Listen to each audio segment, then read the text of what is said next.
Sige tayo check natin itong pinaka-latest, 2025 XADB. Bumaba na raw to. So sir, bakit kayo napabili ng XADB?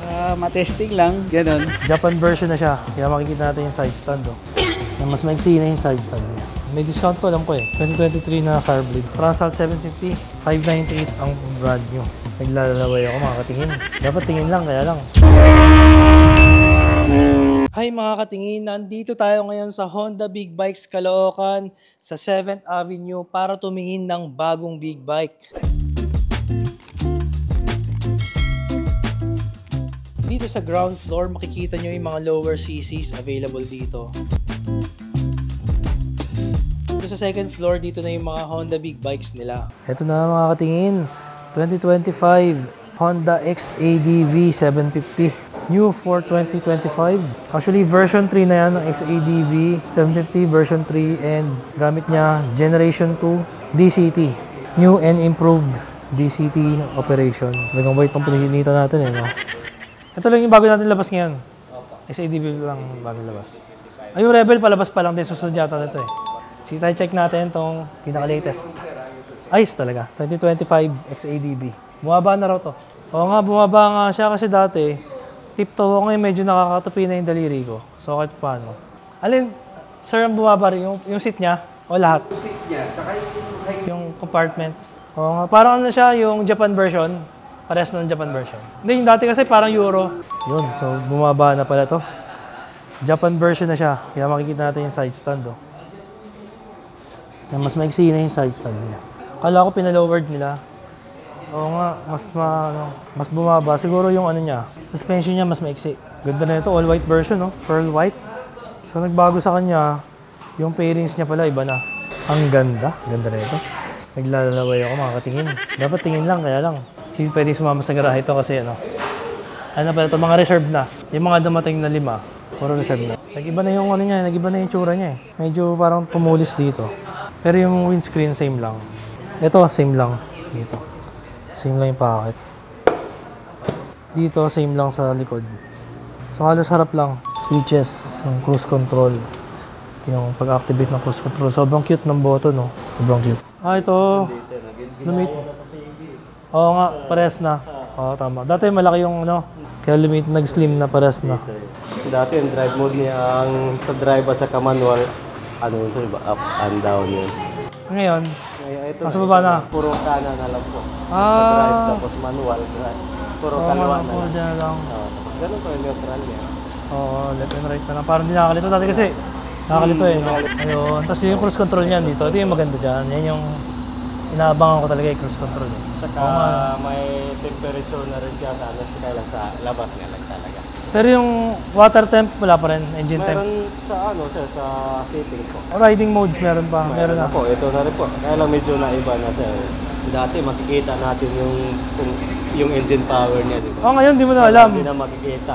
Ang makikita na lang, yung modes na lang. Paano malaman kung naka-sport mode ka? Ayun lang, yun nga lang. Ayun, ito nagkakaroon ng dito. Yun na yun. Yung icon. User 2, yun, standard. Standard. Tapos pag sport, maging sport bike. Yan po. Ayun, bumibilis. Ayun yung icon pala, yung icon. May icon naman siya. Oo, mayroon na icon Pwede naman. naman sa iyon yung icon niya po. Pag rain mo, may ulan yun, para may payong. Kasi nga, rain mo nga. Rain mo nga. Ayun, may yung ano. May Walang indicator payong. naman siya, may itutok mo sa mukha niya. Na umuulan sir eh. Galing, galing. May icon naman po siya. Ang galing. Tsaka parang nabago ng konti yung panel niya. Medyo nabago ng konti. Ito parang nabago na rin, cruise control. Ito sa cruise control pala. Control sir. Pag na-on mo doon, try natin on. Ayun, ito nga, yan. Pwede na tayo mag-adjust dito, 101, 102. Kasi dito ka mag-adjust. Pwede na. Okay, nasa kaliwa, puro accessible. Hazard niya sir na Hiniwalay nila. Hiniwalay nila yung cruise control. Yung hazard, andun din. Hiniwalay na rin, yung mga nabago. Compartment, ganun pa rin, tingin natin. Same pa rin. Kaya lang, dalawa na pa sir yung ano niya. Oo, ngayon mas stable na. Dalawa na kasi yung yung damper. So upuan, pares lang hindi yung mas parang manipis ngayon. Yung po, mas manipis ngayon. Manipis na ngayon. Tsaka mas maganda to ngayon. Mas maganda yung korte dito sa part na to. Sa part na to, hindi na siya nagmanipis nagpumayat ng konti. Kaya medyo bumaba yung seat height niya sa ngayon. Ito talagang white na white siya. Pure white. Pero pearl white din siya, nag-glitters yun. Ayun ko nakikita yun sa camera. Ayun, kita sa camera, yan. Nag-glitters eh. Tapos naka na siya, projector. Tapos yung, ito bago din to. Bago yun sir. Yan dun sa signal light sir. DRL. Ayun nga, nandun na. Oo, bago nga rin yun. Galing. Sa mismong DRL na, nagbabago. Dati nasa taas eh. Tsaka yun to, kahit low siya, may ilaw pa rin. Ilaw pareha sir. Pag hinay mo, doon pa rin siya. Dito sir. Kaya na yan sir. Ayun, okay. Mamatay sir. Pag high, 4. High. Pag high, 4. Pag low, 2 lang. Ayun. Radiator niya, same lang, no? Same lang din. Tapos yung presyo niya, 849,000. 2025 XADB 750. Tapos yung DCT niya, Generation 2 pa tawag doon? Generation. Sabi nila, yung DCT nito, Gen 2 na, sabihin ng Generation 2, mas na-improve compared dun sa previous XADB. Kasi, ito yung, actually, version 3 na yata ito ng XADB. Pero, mas maganda na yung ano niya, hindi mo nararamdam yung cambio. Pag nag-shift siya, hindi mo nararamdam. Mas smooth na yung operation niya. Tsaka ito parang masing sa swing arm niya naging silver. Dati yata black.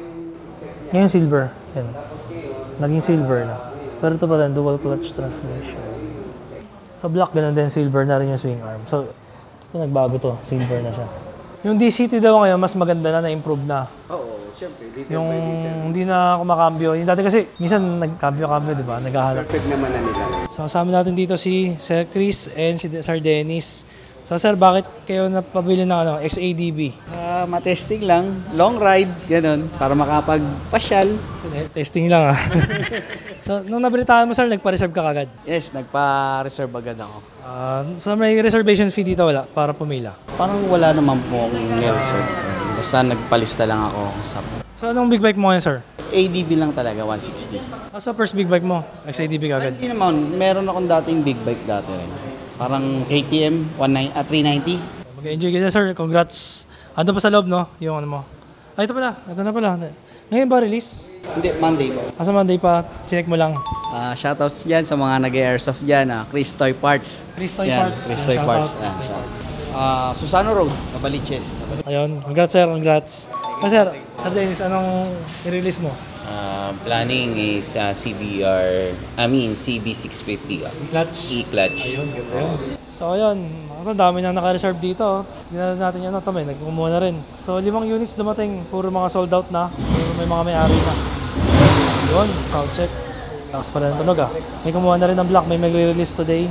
And ito, punta natin yung mga ibang bikes pa rito. Mga reserve na. Ito may CBR E-clutch, TB500 Ornet. Ito may available pa na black. Green pala ito, standard. Tsaka matte black na standard. Tapos ito, meron tayong NX500, Transalp 750. Yan, 598 ang brand new. Matte black at merong white. Tapos, ito na yung bagong Africa Twin na mas mababa ang seat height. 21 inch yung gulong. Dito naman mga sports. So, meron din CBR na standard na 650 and E-clutch. Ito naman, ito yung Fireblade na may winglet 2025 Fireblade. Ito naman yung 30th anniversary. Okay, ito meron pa. Reserved na rin, no? Reserved na rin. Sa ADB. White. Ito yung ano. Ito yung previous gen. May discount to, alam ko eh. 2023 na Fireblade meron pa rito. Mga interesado po, pwede na kayo magpa-reserve at pumila. May parating pa naman second batch ng XADB. Sa first batch po, sold out. Siyempre Goldwing, discounted pa rin yata eh.